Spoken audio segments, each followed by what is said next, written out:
안녕하세요. 더불어민주당 일본경제침략대책특별위원회 소속 국회의원 김병욱입니다. 저희 국회에서 정권맨 출신 의원 최초고요. 제 지역구는 성남시 분당구 을입니다. 반갑습니다. 일본이 우리를 너무나 잘못 보고 있지 않느냐. 물론 일본이란 존재 자체에 대해서 우리가 무시하거나 또는 우리가 잘못 판단해서는 안 되겠죠. 하지만 일본의 이런 단순한 무역 보복 그리고 금융 보복에 의해서 우리가 너무 쫄 필요도 없다고 봅니다. 혹시 있을지도 모를 이런 금융 보복에 대해서 준비는 해 나가야 되겠지만 쫄 필요는 절대 없다고 봅니다.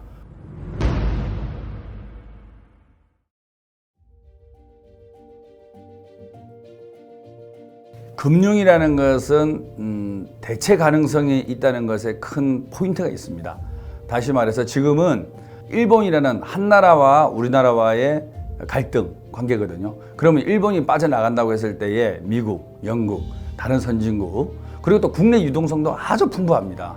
그래서 IMF와 비교하는 것 자체가 저는 어불성설이라 보고요. 97년 당시에 IMF 저희가 외환 보유액이 아마 200억 조금 넘었으리라고 봅니다. 지금은 무려 4천억이 되고 있습니다.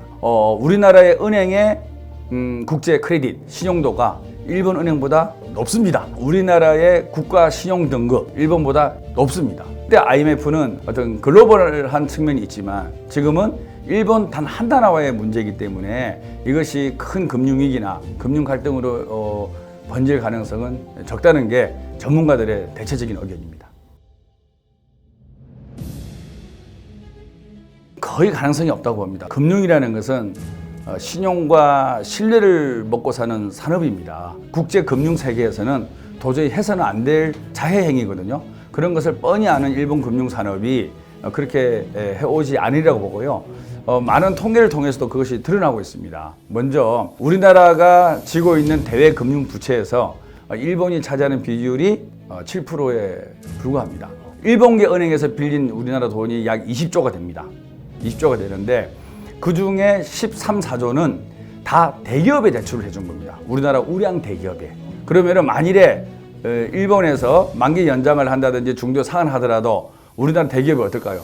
충분히 대응할 수가 있고 저는 문제가 없다고 보고요. 그 다음에 가장 언론에 많이 나오는 게 대부업하고 저축은행입니다. 일본계 저축은행과 대부업체 수가 4개 그리고 19개입니다. 그리고 그 사람들이 여신행위를 하는 게 한 18% 또 38% 차지하고 있습니다.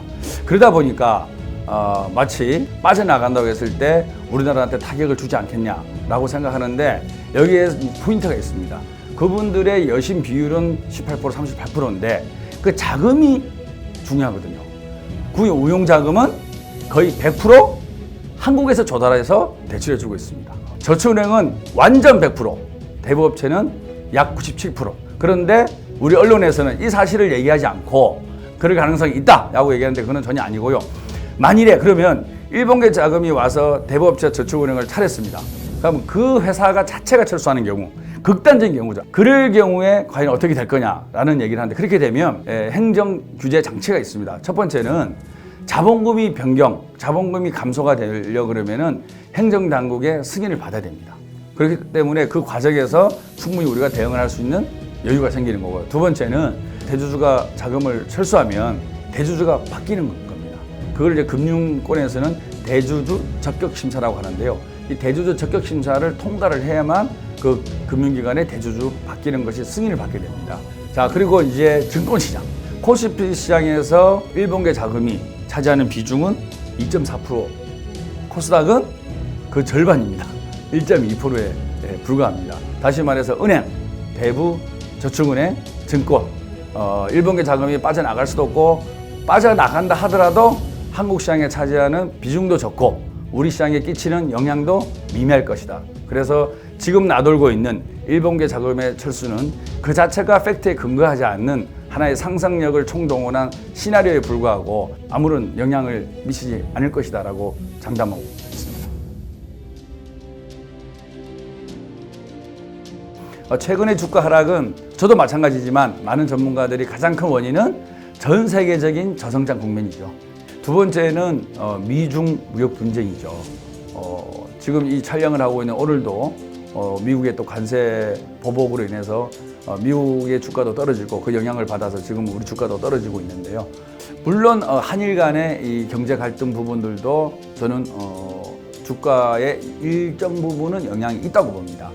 있다고 보고 그 부분들을 어떻게 극복을 해 나가는 과정이 주가에 반영되리라고 보는데 길게 보면 수출 다변화 또는 우리나라의 부품, 소재, 장비 업체를 발굴해서 육성을 시켜 나간다 그러면 우리 내수 경제가 튼튼해지고 그리고 내수에 기반을 둔 제조업이 부흥하고 그에 따라서 일자리도 늘어나는 그러한 일본의 경제 침략에 우리가 잘 대응을 해 나간다 그러면 우리 경제도 튼튼해지고 우리 내수도 더 살찌워지고 그에 따라서 우리 증권시장도 많은 우량 기업들이 탄생해서 투자가들로부터 환영을 받는 그런 시장이 되기를 기대합니다. 일본의 금융보복 있을 가능성은 거의 없다고 보고요.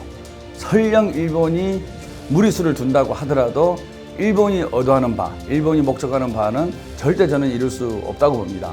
경제는 심리입니다. 특히 금융은 아주 예민한 산업입니다. 우리가 과학적으로 그리고 대담하게 그리고 철저하게 분석을 하되 우리가 자신감 있게 그리고 용기 있게 잘 준비를 해 나간다 그러면 일본의 무역 보복 충분히 우리가 극복을 해 나갈 수 있고 그리고 우리 증권 시장도 훨씬 더 좋아지리라고 확신합니다.